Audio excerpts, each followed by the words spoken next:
உங்க வீட்ல பெண் குழந்தைங்க இருக்காங்களா? சின்ன வயசுல இருந்தே அவங்களுக்கு உளுந்து களி கொடுத்து பழக்கிருங்க. அப்பதான் அதோட டேஸ்ட் அவங்களுக்கு சின்ன வயசுல இருந்தே பிடிக்க ஆரம்பிச்சிடும். ரொம்ப நல்லது இது உடம்புக்கு. இது எப்படி பண்றதுன்னு பார்க்கலாமா? ஒரு ஃபுல் கப் உளுந்து எடுத்து கோல்டன் பிரவுன் வர வரைக்கும் ஃப்ரை பண்ணிக்கோங்க. ஒரு கப் ஃபுல்லா பச்சரிசி மாவு எடுத்துக்கணும். நம்ம உளுந்த ஃப்ரை பண்ணும்போது அடுப்பை சிம்ல வச்சு ரொம்ப ஸ்லோவா பொறுமையா கலர் சேஞ்ச் ஆகுற வரைக்கும் ஃப்ரை பண்ணணும். இந்த அளவுக்கு கோல்டன் பிரவுன் ஆகணும். வீடியோல காமிச்சிருக்க மாதிரி அதை நம்ம மிக்ஸி ஜார்ல மாத்திட்டு 3 ஏலக்காய் போட்டு பவுடர் பண்ணி எடுத்துக்கோங்க. ஒரு கப் அரிசி மாவு எடுத்திருக்கோம். அதே அளவுக்கு ஃப்ரை பண்ண உளுந்தையும் பவுடர் பண்ணி எடுத்து தனியா வச்சுக்கோங்க. இது ரெண்டையும் ஒரே அளவுல ஒரு பாத்திரத்துல மிக்ஸ் பண்ணிக்கணும். இந்த வீடியோல காமிக்கிற மாதிரி எந்த அளவுக்கு நம்ம அரிசி மாவு எடுத்திருக்கோமோ அதே அளவுல நான் உளுந்தையும் ரெடி பண்ணி எடுத்து வச்சுக்கிறேன். 2 கப்பையும் மிக்ஸ் பண்ணிக்கிறேன். இப்ப நான் பண்ணிருக்க அளவுகளை நீங்க அதிக அளவுல பண்ணி கூட எடுத்து ஸ்டோர் பண்ணி வச்சுக்கலாம். பாட்டில்லயோ இல்ல ஏர்டைட் பாக்ஸ்லயோ.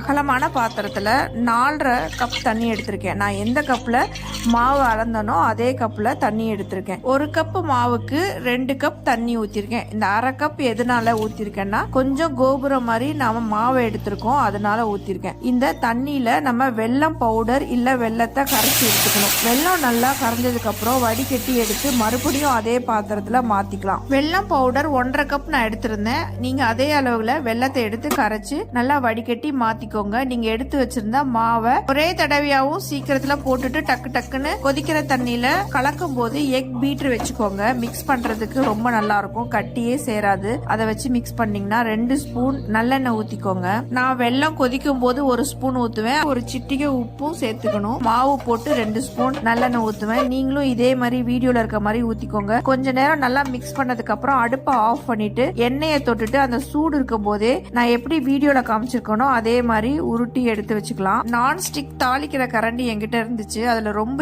ஈஸியா இருந்தது உருட்டுறது. அந்த மாதிரி உருட்டிட்டு இந்த உளுந்தங்களிக்கு நல்லெண்ணெய் ஊத்தி தொட்டு சாப்பிட்டா சூப்பரா இருக்கும். நான் பண்ண இதே மெத்தட்ல வெள்ளை உளுந்து வச்சும் பண்ணலாம், கருப்பு உளுந்து வச்சும் நீங்க பண்ணலாம். அதே மாதிரி வெல்லமும் கருப்பட்டி, உருண்டை வெல்லம், அச்சு வெல்லம் எதுல வேணாலும் நீங்க செய்யலாம். இதே அளவுகள்ல செஞ்சு பார்த்துட்டு சாப்பிட்டு பார்த்துட்டு ஃபாலோ பண்ணிட்டு கமெண்ட் பண்ணுங்க.